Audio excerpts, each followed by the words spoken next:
آپ کی جوانی کا واقعہ ہے۔ حضور علیہ الصلوۃ والسلام کے اعلان نبوت کرنے سے کچھ دن پہلے کا واقعہ ہے کہ آپ فرماتے ہیں کہ میں ملک شام میں تجارت کے لیے گیا تو ایک رات جب میں سویا تو میں نے خواب دیکھا۔ کیا خواب دیکھتا ہوں کہ میں بیٹھا ہوں اور آسمان کا چاند گود میں آ گیا۔ جب میں نے یہ خواب دیکھا تو صبح جب اٹھا تو میں نے جا کر لوگوں سے پوچھا کہ کیا یہاں پر کوئی خواب کی تعبیر بتانے والا بھی ہے؟ تو ایک بندے نے مجھے کہا کہ فلاں گرجا گھر میں چلے جائیے، وہاں ایک راہب ہے، بحریہ راہب وہاں رہتا ہے، اس کے پاس چلے جائیے، وہ آپ کو اس کی تعبیر بتائے۔ تو آپ فرماتے ہیں کہ میں اس راہب کے پاس پہنچا اور اپنا خواب بتایا تو وہ خواب سن کر اندر کمرے میں گیا اور ایک کتاب اٹھا کر لایا اور پھر کتاب کے صفحات اس نے کھولے۔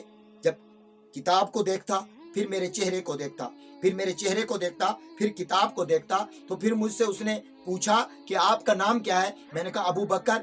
کہنے لگا کہاں سے آئے ہیں؟ کہ مکہ کے شہر سے آیا ہوں۔ اچھا آپ کا قبیلہ کیا ہے؟ کیونکہ قریش قبیلہ ہے۔ وہ سوال کرتے گئے، میں جواب دیتا گیا اور پھر آخر میں کہنے لگا کہ ایسا کریں کہ آپ اپنے شکم سے یعنی پیٹ سے کپڑا ہٹائیں۔ میں نے کہا میں آپ سے خواب کی تعبیر پوچھنے کے لیے آیا تو آپ نے میرا نسب بھی پوچھ لیا، میرا شہر بھی پوچھ لیا، میرا نام بھی پوچھ لیا، اب آپ کہتے ہیں کہ شکم سے کپڑا ہٹاؤ؟ یہ کیا مذاق ہے؟ آپ نے اگر خواب کی تعبیر بتانی ہے تو بتائیں، ورنہ یہ سوال کیوں کرتے ہیں؟ تو وہ راہب کہنے لگا کہ آپ ذرا کپڑا اٹھائیے تو صحیح، ایک نشانی دیکھنی ہے، اس کے بعد میں سارا معاملہ آپ کو بتاتا ہوں۔ تو آپ فرماتے ہیں کہ میں نے جب شکم سے اپنے پیٹ سے کپڑا ہٹایا تو کیونکہ میرے پیٹ پر تل کا نشان تھا اور اس کی خبر صرف مجھے تھی، تو پھر جب اس نے تل کا نشان دیکھا، پھر کتاب کی طرف دیکھا اور پھر کہنے لگا کہ آپ وہ ہستی ہیں جو اللہ کے آخری نبی کے خلیفہ بنیں گے، اللہ کے آخری نبی پر ایمان لائیں گے اور اللہ کے آخری نبی کے نقش قدم پر چلیں گے۔ اسی لیے میں آپ کی یہ نشانیاں دیکھ رہا تھا، کیونکہ ہماری پرانی کتابوں میں لکھا گیا ہے کہ جب آخری نبی علیہ الصلوۃ والسلام اس دنیا میں جلوہ گر ہوں گے تو ان کے ایک دوست ہوں گے، ایک یار ہوں گے، ایک غمخوار ہوں گے، جانثار ہوں گے، جن کا نام ابو بکر ہوگا، مکہ کے رہنے والے ہوں گے، قریش قبیلہ سے تعلق رکھتے ہوں گے اور تجارت کا کاروبار کرتے ہوں گے اور ان کے شکم پر تل کا نشان ہوگا۔ یہ تمام نشانیاں آپ میں پائی جاتی ہیں، اسی لیے اپنا ہاتھ چومنے لیں۔ تو پھر کہتے ہیں کہ میں نے ہاتھ آگے بڑھایا تو اس راہب نے میرا ہاتھ چوما۔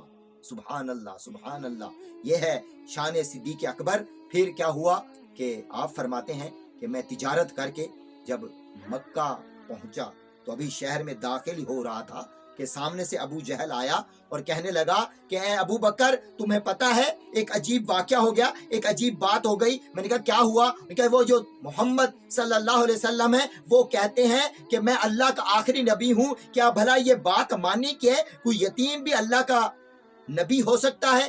میں نے کہا اچھا اگر ایسا ہے تو میں جا کر پوچھتا ہوں۔ تو میں پھر حضور علیہ الصلوۃ والسلام کی بارگاہ میں حاضر ہوا اور عرض کی کہ اے محمد صلی اللہ علیہ وسلم کیا آپ نے اعلان نبوت فرمایا؟ کیا آپ کا یہ دعویٰ ہے کہ آپ اللہ کے نبی ہیں؟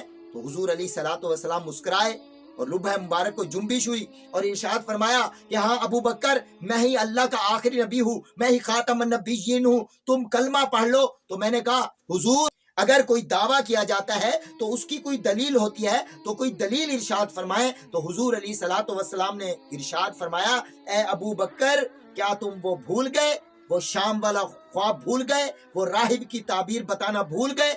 جب یہ سنا تو میں نے حضور علیہ الصلوۃ والسلام کے پیشانی مبارک پر بوسہ دیا اور کلمہ پڑھ کر دائرہ اسلام میں داخل ہوا۔ سبحان اللہ، سبحان اللہ، یہ ہیں شان صدیق اکبر کہ بچپن میں بتوں سے بھی دور رہے اور پھر جب آقا کریم نے اسلام کی دعوت دی تو سب سے پہلے اسلام قبول کیا۔ اور حضور علیہ الصلوۃ والسلام نے ایک جگہ دعا مانگی کہ یا اللہ کریم قیامت کے روز ابو بکر کو میرا ساتھی بنا۔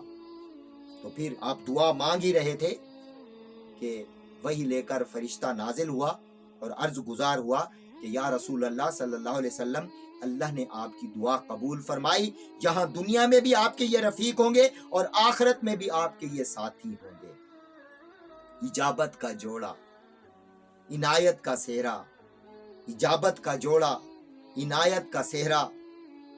دلہن بن کے نکلی دعائے محمد، اجابت نے بڑھ کر گلے سے لگایا، بڑھی جب ناز سے دعائے محمد صلی اللہ علیہ وسلم.